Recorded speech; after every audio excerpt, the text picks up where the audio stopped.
Hey friends, welcome back. I want to let you in on a little secret. I used to struggle with being late, and I would spend the first few minutes of the event trying to acclimate to what was going on. I didn't want to be late, so I decided I needed to figure out how to change that. I want to pass some tips on to you to help you never be late again. My biggest hack could be summed up in 4 words. Aim to be early. I mentioned this in my video, 10 Hacks to Become a More Organized Person, and today I want to talk more about this. Once I realized that aiming to be early would be a great way for me to always be on time, it was a huge mindset shift for me. No longer am I trying to get somewhere on time, but I'm trying to be early. If you have kids, you know that getting out the door is hard. Someone always forgets something, or I forget something that I know one of them is going to need. But aiming to be early gives me time for the inevitable thing that always seems to come up. A huge benefit of aiming to be early is it helps me stay in a much better frame of mind along the way because I have a buffer. And best case scenario, we end up being early. Worst case scenario, we're right on time. And an added bonus is that aiming to be early has helped me be a way more organized person in nearly every aspect of my life. So, how can you aim to be early? I have some tips that I want to share with you. Even if you consider yourself a chronically late person and you can't remember the last time you were on time, let alone early, these tips are for you and everyone else. Number 1, don't wait until the last minute to get ready. I've made this mistake countless times and it always ends up coming back to bite me. A lot of times we try to time things so that we're doing it just as we need to. Getting up just in time to get ready.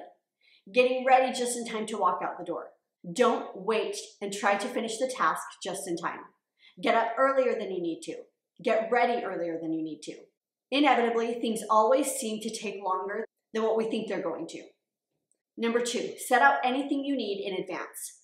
Whether I have to be somewhere early in the morning, maybe I'm catching an early flight, or I just have an early appointment across town, setting out my clothes and anything I'm going to need the night before is a time saver.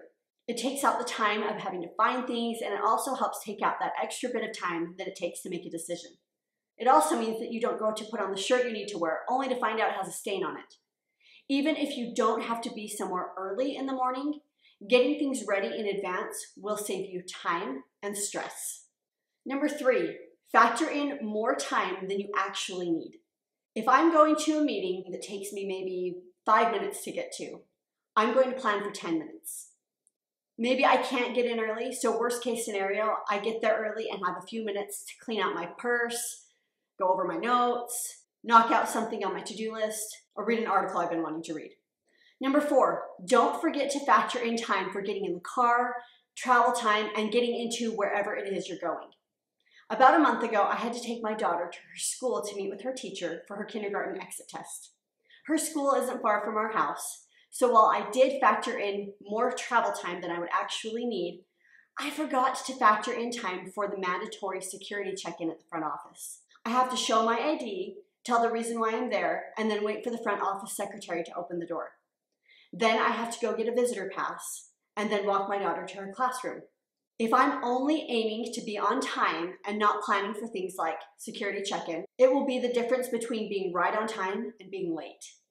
Factoring in time for getting in the car is especially important if you have kids or if you have items you need to load to take with you. Number 5, set a time to leave by.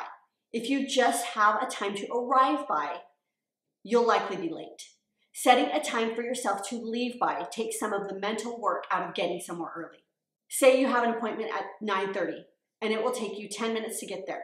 Give yourself at least 15 minutes in case you hit traffic. Add 5 more minutes to get everything you'll need to take with you, get your shoes on, and get into the car. That's 20 minutes. Plus, maybe you need a few minutes to find a parking spot or a couple minutes to ride the elevator or take the stairs. So add in another 5 minutes. That's 25 minutes. So instead of telling yourself, I need to be there at 9:30, tell yourself, in order to be on time, I need to leave 25 minutes ahead of time, which means I need to leave by 9:05, and then hold yourself to it. Tip number 6, enjoy your time if you do arrive early.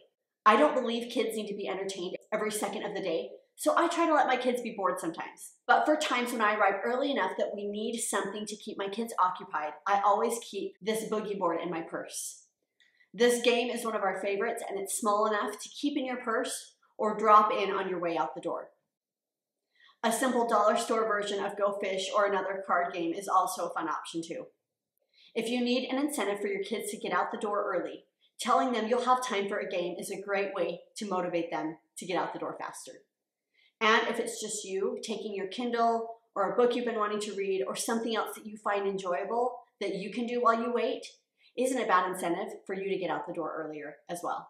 This past school year, I realized how bad I hated dropping my kids off in a rush, trying to make sure that they weren't late. I was often grouchy, and I had to do more nagging than I wanted to. I hated sending them into school that way. I decided if I were to leave earlier than we really needed to, I was not only in a better mood because we weren't running late, but it wasn't as big of a deal if someone couldn't find their shoes or forgot to brush their teeth. My kids both told me they liked getting to school a few minutes earlier, so they had more time to play with their friends before school started. And an added bonus for me was that I got a few extra minutes to talk to my husband before he had to start work. Number 7, if you do have a spouse or a child that has a hard time being on time, let alone trying to be early, it may be helpful to tell them the time you need to leave by, factoring in time to get out the door, travel time, and time to get where you need to be, instead of the time the event begins. There are so many benefits to aiming to be early. Personally, I feel less stressed, less rushed, and I don't have to worry about hitting a red light or getting stuck behind someone going under the speed limit being the deciding factor of me being late. And as an added bonus, if aiming to be early results in me being early, and if I'm going to an event with a lot of people, I usually get a better seat and usually a better parking spot too.